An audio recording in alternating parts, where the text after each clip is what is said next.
We are talking to makeup entrepreneur Kim Roxie, who took $75,000 in crowdfunding money and used it to launch a clean beauty brand, Lamik, and it is available now nationwide. Also joining us at the table is makeup influencer Danielle Nekole, who used her creativity to boost her own career during the pandemic, and things have just been taking off ever since. Welcome to the show. Hi, how are you, Portia? I'm so glad to be here. I am so glad to have you here because I love sort of the quirky part of your story where you weren't even really doing makeup. Right. You just fine, know how to do makeup, and then got online and started doing makeup for others to watch. Right. Tell us your story for our viewers who aren't familiar with it. So the journey actually started in 2019. I went through kind of a bad breakup, and I'm not the kind of person to dwell on things.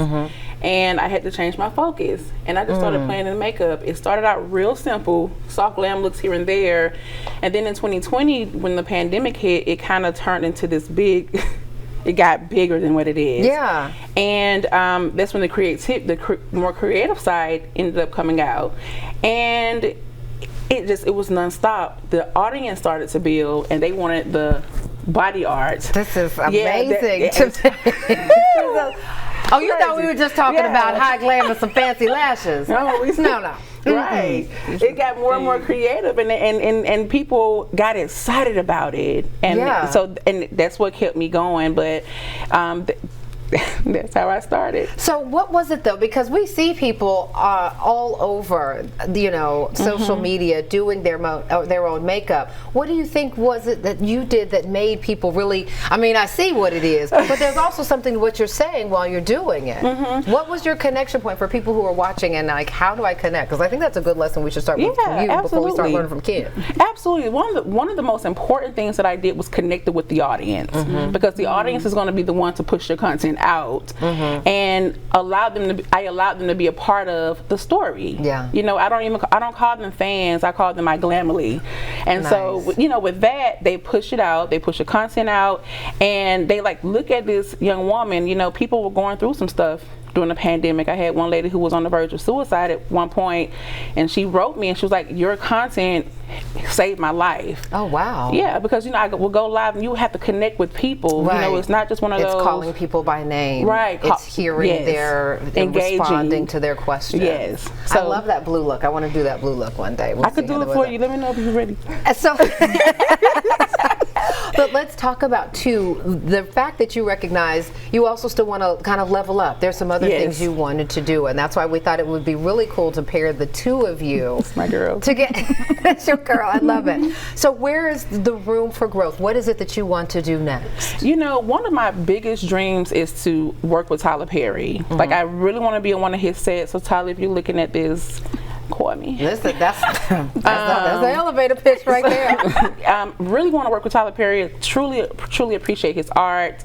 And if I can work with Marvel Studios, I would be on. That'll be one of the biggest blessings. So what's the first step you have done to try to get there, right? Because that's always starting where you stand. What's the first step you've taken? Definitely making sure that I keep myself active on social media. I'm tagging them at every moment I possibly can tag them. He's like, oh, it's her again. Right.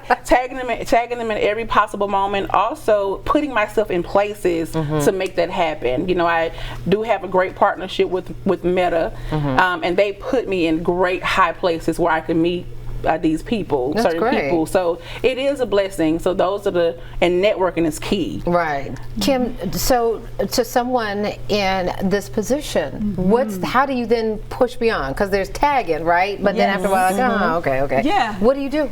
Well, I'm already thinking about ideas for the I'm already, but one thing I will say is I actually know a black woman-owned business who has a character company that's in all the major retailers around the country.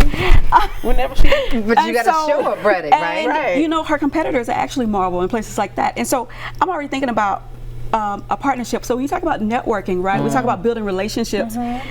Sometimes the person you meet, you might not think they have the connection. Right. But they could. And that's why you always when I met her, treated me so nice and everything. And I think that's what it's all about. Knowing the fact that you value every person you see. Because you don't know who knows who who's connected to who. That's right. And that's the thing that I would say. So continue to really value the relationships, and every person you meet nobody by chance.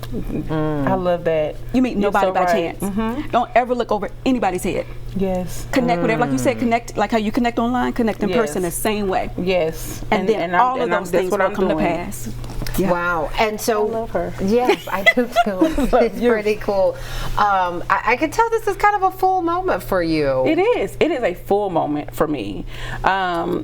Just being in the space, and because my mom had been writing the Portia show for so long, so it came full circle. And again, that would not have happened if I would not have put myself in places to connect. Yeah. And I guess full disclosure, since we're putting it all out there, I met you at the Mahogany Hallmark convention, and you came with a really strong 30-second pitch. Yes. So it does speak to the concept of just being willing to put yourself out there, right? Absolutely. And there were some nerves there, and then once we hit lot. reset and started the conversation again, it's also making yourself available and open to hear what people have to say, Absolutely. right, from your say. standpoint. Yeah. Absolutely. I was about to say, don't worry about getting every word right. Yes. Yeah. It's not about even pronouncing every word correctly. People will see your heart.